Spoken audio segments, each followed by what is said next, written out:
오늘은 요한복음 19장 30절을 중심으로 해서 재물 대신 예수님이라는 제목으로 말씀을 받도록 하겠습니다. 먼저 요한복음 19장 3절을 제가 낭독하겠습니다.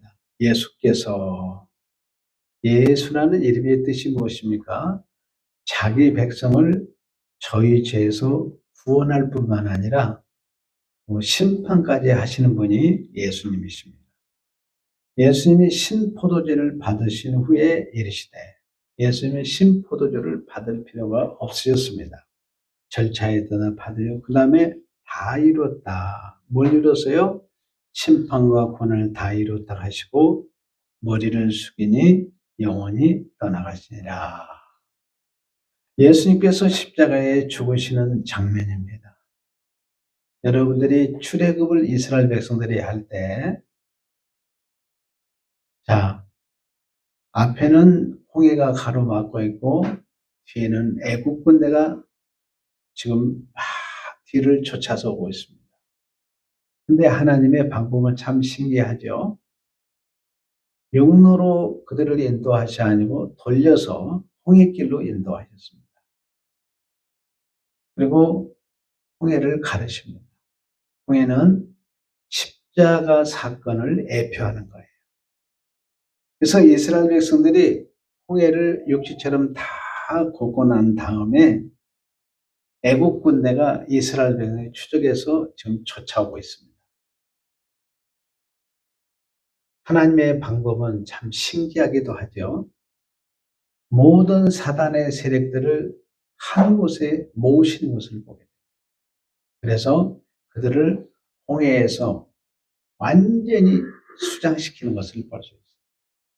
지금 예수님이 십자가에 못 박히실 때 영적으로 보면 돼요. 사람들은 육적인 것만 보는데 마귀들이 총 집결을 예수님이 시키십니다. 총 집결을 시켜가지고 예수님이 십자가에 피 흘리시면 어떻습니까? 무적애가 나가 가둬버려요. 엄청난 사건이 십자가의 사건입니다. 전쟁 중에 가장 큰 전쟁, 이 세상에서 눈에 보이는 전쟁은 아무것도 아닙니다. 최고의 큰 전쟁, 최고의 큰 환난을 예수님이 십자가에서 다 받으셨습니다. 자, 예수님이 십자가에 매달리실 때 양손과 발에 못이 박혔습니다. 머리에는 가시 멸관을 쓰셨습니다. 그리고 손에서도 피가 철철 흐르죠. 발에서도 피가 철철 흐릅니다. 머리에서도 온 몸에 피가 적시기 시작을 합니다. 여러분들 잘 기억하시기를 바라요. 예수 피로 여러분의 영혼을 깨끗하게 씻음을 받았습니다. 육체가 있잖아요. 육체는 연약하게 죄를 짓습니다. 그럴 때마다 여러분들이 예수님의 십자가의 피를 온몸에 바르시기를 바랍니다. 그리고 예수님은 마지막에 신포도주를 받으시고 머리를 숙이시고 마지막 육체가 죽습니다. 자, 사단이 총 집결해가지고 창세기 3장 15절에 의장한 대로 여인의 후손을 통해 오실 메시아가 오면 사단이 예수님의 발꿈치를 무른다고 그랬어요. 예수님이 십자가에 못 박혀 죽을 것을 미리 예언했습니다. 예수님이 1차적인 전쟁에서는 진 것처럼 보였습니다. 그런데 예수님은 즉시 영원히 떠나면서 사망권에 부활하셔서 이들을 무저갱에 가뒀다가 재림 때 영원한 불못에 던져버립니다. 자, 예수님이 죽으시면서 다 이뤘다. 사람은 마지막 죽을 때, 여러분, 죽음이 뭡니까? 죽음은 이 땅에서 여러분이 죄와의 전투를 끝내는 거예요. 죽음을 내 마음대로 주장 못합니다. 그리고 두 번째는 이 땅에서 내가 할 일이 사명이 다 끝나는 거예요. 세 번째는 죽음은 영과 육이 분리되는 순간입니다. 영은 예수 믿는 사람은 천국으로 가고 예수 믿지 않는 사람은 지옥으로 가고 육체는 흙으로 왔으니까 흙으로 다 돌아가게 되어 있습니다. 자, 죽을 때 대부분 고통이 너무 심합니다. 숨을 가쁘게 큰 호흡을 한 다음에 마지막 사람들이 임종을 맞이합니다. 저는 많은 사람들의 임종을 지켜보았습니다. 그런데 이런 보통 사람이 죽는 방식하고 예수님이 죽는 방식은 좀 특이했습니다. 보통 사람은 마지막에 죽기 전에 사람들이 어떻습니까? 내가 지금 죽기는 죽는데 여한이 없다. 이렇게 말씀하지만 실제로는 여한이 있습니다. 여러분, 남은 아들, 딸을 두고 갈 때 불쌍해가지고 어떻게 갑니까? 예쁜 손주 보면서 어떻게 두고 그냥 가요? 여한이 남아 있습니다. 가난한 자식이 있으면 어떻습니까? 쌈짓돈이든 뭐든 다 털어가지고 좀 더 보태주고 가고 싶은 것이 어머니의 심정입니다. 또 어떤 자녀가 병들어서 걷지 못한다면 어떻습니까? 내가 부축해 줘야 할 텐데 다 마지막 한이 남아 있습니다. 마지막에 행복하다, 모든 것을 다 이뤘다. 나는 여한이 없다. 그런 인간은 존재하지 않습니다. 그냥 하는 말이지 변명에 불과합니다. 예수님 마지막 죽을 때 다 이뤘다 하시고 죽으셨습니다. 그리고 영원히 떠나가셨습니다. 어디로 떠났습니까? 원래 예수님의 본향인 천국 하나님의 품으로 떠나셨습니다. 이 말은 예수님의 영혼을 하나님께 드렸다. 이런 뜻입니다. 그 몸은 구약의 5대 제사. 여러분의 5대 제사의 첫 번째가 뭡니까? 속죄제. 내가 하나님 앞에 지은 죄를 예수님의 십자가로 피 흘려 단번에 우리의 죄를 용서해 주십니다. 그리고 속건제. 사람과의 관계에서 지은 죄나 성물을 만졌다든가 이랬을 때 예수님이 죄를 속하는 건 속건제가 있습니다. 그 다음에 5대 제사의 가장 절정이라고 할 수 있는 번제가 있습니다. 그래서 번제는 4개의 5대 제사를 이야기해요. 4개의 첫 번째 번제가 나옵니다. 번제는 태울 번자, 전체를 태워서 전체를 드린다는 거예요. 예수님이 십자가에서 피 한 방울, 물 한 방울 남기지 않고 여러분들의 전체를 다 태워서 드리게 됩니다. 그리고 번제 다음에는 항상 뒤따르는 게 있는데 소제. 소제는 곡식을 뽑아서 드리는 거예요. 그 말은 예수님이 자신의 영과 육을 다 드린 것처럼 여러분들도 삶을 드리라는 거예요. 생활을 드려라. 그리고 마지막에 화목제물입니다. 하나님과 화목하고 이웃과 화목하는 것입니다. 자, 예수님은 십자가에 죽으시는 것을 제물이라고 말했습니다. 제물은 어린 양을 잡아서 그 양을 나무 위에 올려놓습니다. 그리고 양을 태웁니다. 그 태운 향이 어디요? 하늘로 쫙 올라가요. 그러면 하나님께서 그 향을 흠양하십니다. 그걸 받으셔요. 그것을 제물이라고 하는데 예수님께서 하늘의 영광의 보좌를 버리시고 이 땅에 내려오신 목적은 첫째는 제물 되기 위함입니다. 그리고 십자가에 못 박혀 죽으셔서 심판과 구원을 이루기 위해서 예수님이 이 땅에 내려온 목적을 이루게 되는 것을 보게 됩니다. 요한복음 19장 30절을 다시 한번 가서 보겠습니다. 예수께서 신 포도주를 받은 후에 이르시되 다 이뤘다 하시고, 뭘 이뤘어요?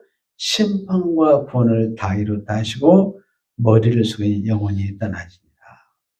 모든 사람도 세상에 다 온 목적이 있습니다. 그런데 대신 속죄 제물이 되어서 죽기 위해 오신 분은 누가 있습니까? 없습니다. 오직 예수님만이 대신 죽어주시고 대신 형벌을 받으시고 대신 피를 흘리셨습니다.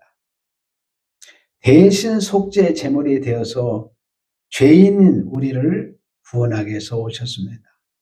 성경에는 대속물이라고 이렇게 나와 있습니다. 이 대속물이라는 표현은 대신 속죄 제물이라는 표현이 바릅니다. 따라서 대신 속죄 제물. 예수님은 우리의 죄를 자신의 어깨에 다 짊어지셨습니다.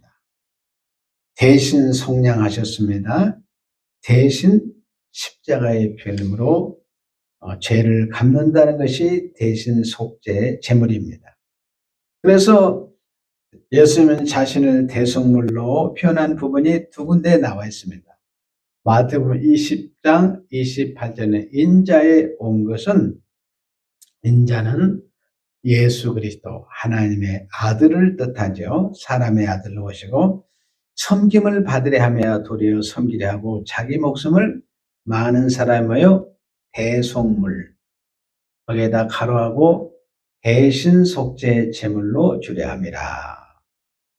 그 다음에 갈라디아서 1장 5절에도 보면 그리스도께서 하나님 곧 우리 아버지의 뜻을 따라 이 악한 세대에서 우리를 건지시려고 우리 죄를 대속하기 위하여, 우리 죄를 대속하기 위하여 자기 몸을 주셨으니 우리 죄 대신 속죄하게 제물이 되었다는 것입니다.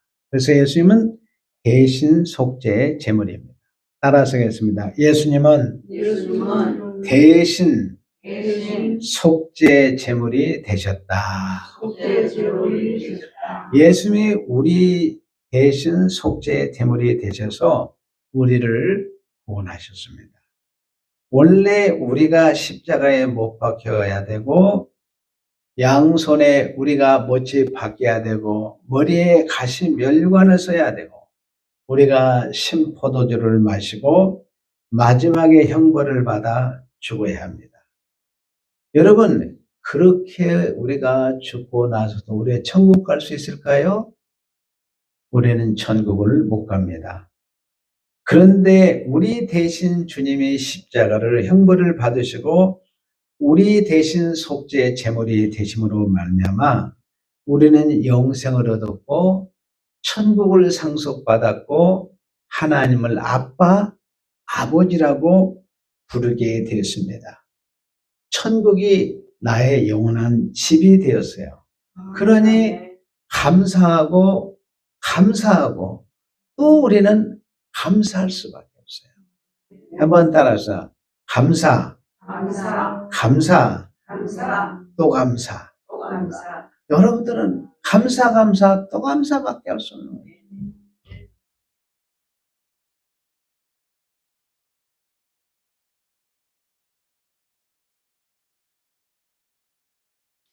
예수님이 마지막에 죽을 때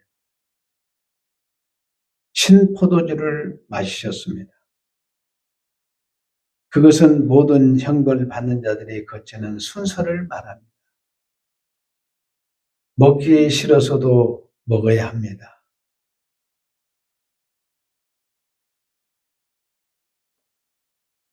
마가복음 15장 23절에 보면 모략을 탄 포도주, 집 포도주를 주셨으나 예수께서 받지 아니하시니라. 예수님은 마시지 않아도 됩니다. 그런데 마지막에 죽기 전에 우리 대신 속죄의 제물이 되시려고 마지막에는 신포도주를 마시셨습니다. 예수님은 하늘에 이 땅에 내려오실 때 내가 사랑하는 자들을 대신 죽음으로 말미암아 저들을 구원해야 한다는 사명감을 잊지를 않았습니다. 성도님 한 분 한 분을 기억하면서 맑은 정신으로 예수님은 사랑의 끈을 놓지 않았습니다. 내가 너를 사랑한다. 사랑하기 때문에 주님은 자신의 정신을 놓을 수가 없었습니다. 정결한 제물, 맑은 정신으로 제물을 드리기를 원했습니다. 하나님은 예수님이 우리의 제물을 받을 때 정결한 예물만 받으십니다. 예를 들어서 눈이 멀었다든가 절뚝발이 이 더러운 제물은 받지 않습니다. 하나님께 예수께서 제물이 되어 주셔야 됩니다. 하나님이 그 제물을 받아 주셔야 우리의 죄가 씻기고 우리가 구원을 받습니다. 그래야 우리가 하나님의 백성이 될 수 있습니다. 그래서 예수님은 대신 속죄 제물이 됨과 동시에 정결 제물이 되시는 겁니다.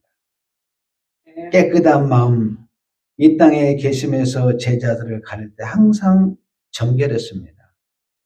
한 번도 예수님은 그 마음에 악한 마음을 품지를 않았습니다. 늘 깨끗한 마음으로 사셨습니다. 십자가에 달려서 고통 중에도 자신을 더럽힐 수 없었습니다. 그래서 자신을 마비시킬 수가 없었어요. 혼돈 속에서 자기를 넣을 수 없습니다. 맑은 생각, 바른 마음, 깨끗한 정신을 가지고 제물이 되시기를 원하셨습니다. 예수님이 이 땅에 오셔서 정결 제물이 되셨습니다. 한번 따라서 하겠습니다. 예수님은 대신 정결 제물이 되셨다. 그리고 하나님이 계시고 우리가 사람이 있습니다. 사람이 하나님의 은혜와 복을 받았으면 믿고 순종을 해야 되는데 은혜를 배신하고 하나님을 멸시했습니다.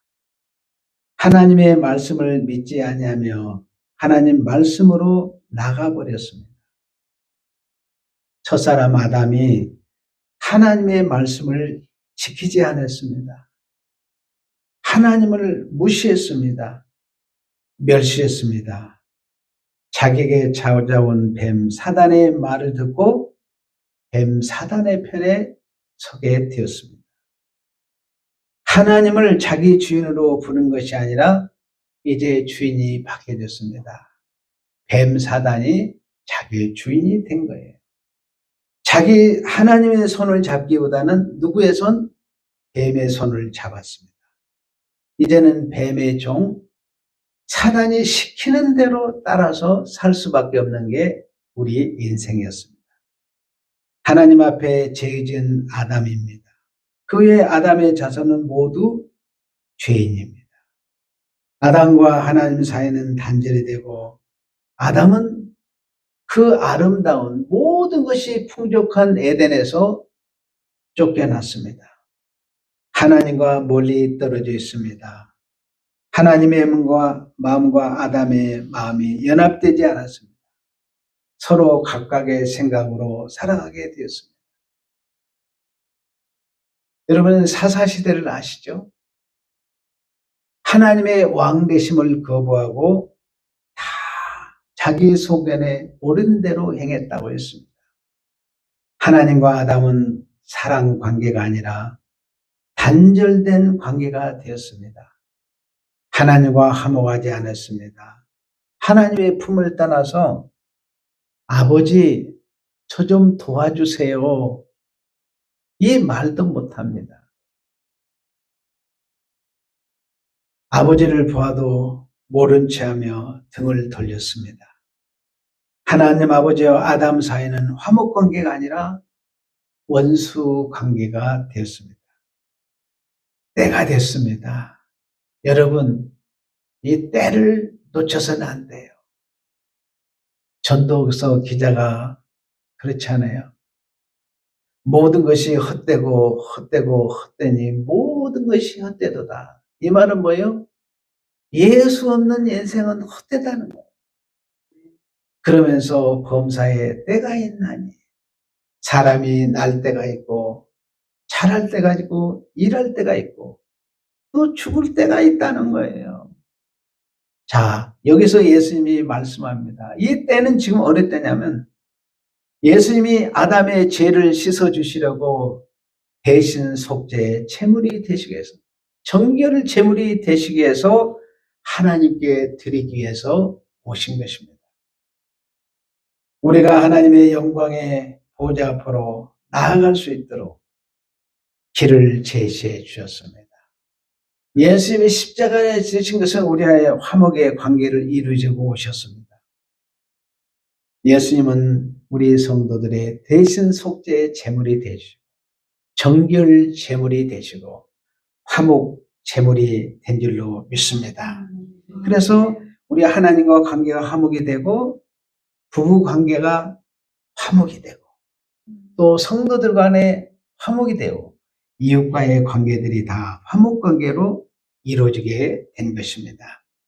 우리 성도들은 하나님 나라의 한 지체, 한 가족이 되었습니다. 가족은 어떻습니까? 기쁠 때나 슬플 때나 건강할 때나 병들 때나 서로 배려하고 섬기는 게 가족입니다. 한번 따라서 하겠습니다. 예수님은 대신 화목 제물이 되셨다. 요한일서 2장 2절에 보면은 예수님이 화목 제물이 되셨다고 말씀하십니다. 그리고 요한일서 4장 10절에 보면은 또 거기에도 우리 죄를 속하게 하여 화목 제물로 그 아들을 보내셨다. 그러니까 예수님은 대신 화목 제물이 되게 해서 오셨습니다. 자, 예수님이 우리를 대신해서 속죄 제물이 되시고 정결 제물이 되시고 또 그다음에 화목 제물이 되셨는데 그러면 하나님께서 예수님이 다 해주시고 우리에게 요구하는 게 있습니다. 그건 뭐냐면 로마서 12장 1절에 보면은 그러므로 형제들아 내가 하나님의 모든 자비하심으로 너희를 권하느니 자, 우리는 영혼의 이제 구원을 받았습니다. 자, 그 다음에 너희 몸을 하나님이 기뻐하는 거룩한 산 제물로 드리라. 이는 너희가 드릴 영적 예배니라. 그랬습니다. 자, 여러분의 예수 피로 여러분의 영혼은 구원이 확정이 되었습니다. 천국의 백성이 되었습니다. 그러면 우리가 육체가 남아요. 육체는 훈련복입니다. 뭐하기 위해서 육체를 남겼다고요? 첫째는 여러분들에게 말씀대로 순종하면 어떠세요? 여러분들의 복을 주시고 하나님께서 상급을 주신다고 했어요. 그 대신 말씀대로 순종하지 않으면 사랑하는 자에게 뭐예요? 징계, 채찍이 있는 거죠.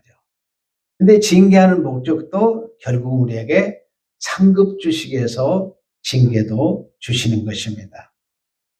자, 예수님이 우리를 위해서 십자가의 제물이 된 것처럼 속죄 제물이 너희 몸을 대신해서 속죄 제물이 되라 그랬습니다. 이 말은 예수님의 속죄 제물이 된 그 의미를 가슴에 새기면서 너희 몸을 산 제물로 드리라는 그 말은 산 영으로 예배하라 그런 뜻입니다. 그리고 두 번째는 너희 몸도 대신 정결해라 그랬습니다. 이 말은 뭐냐면 여러분이 예를 들면 남편이 아내가 아들이 또는 딸이 부모나 형제가 죄를 지었을 때 그때 누구를 생각하라는 거예요? 예수님을 생각하는 겁니다. 아담 안에 태어난 모든 인생은 부족하지. 마음도 여리고 진리도 잘 분별할 수 없고 그때 참 불쌍하구나. 내가 너의 죄 대신 너의 죄를 짊어지고 제물 대신 예수님께 내가 대신 달려가겠다. 이게 십자가를 지는 거예요. 예수님은 정결한 제물이 되셨습니다. 그래서 마음을 맑게 하고 정신을 깨끗하게 하고 행실을 아름답게 해서 정결한 제물로 하나님께 드렸습니다. 그러므로 여러분들도 여러분의 삶을 그렇게 사시기를 바라요. 그랬을 때 여러분들에게 상급이 있고 영광의 면류관이 기다리고 있는 줄로 믿습니다. 그러므로 너희 몸으로 대신 정결 제물이 되라고 하시고 마지막 세 번째는 예수님이 화목의 제물이 된 것처럼 여러분들도 화목의 제물이 되라고 말씀했습니다. 여러분 어떤 사람은 사람들을 만날 때 이간질하는 사람이 있습니다. 근데 어떤 사람은 그분이 가면 싸우는 사람도 화해하고 용서하는 것을 볼 수 있어요. 여러분들이 어디 가든지 화목의 제물이 되시기를 바랍니다.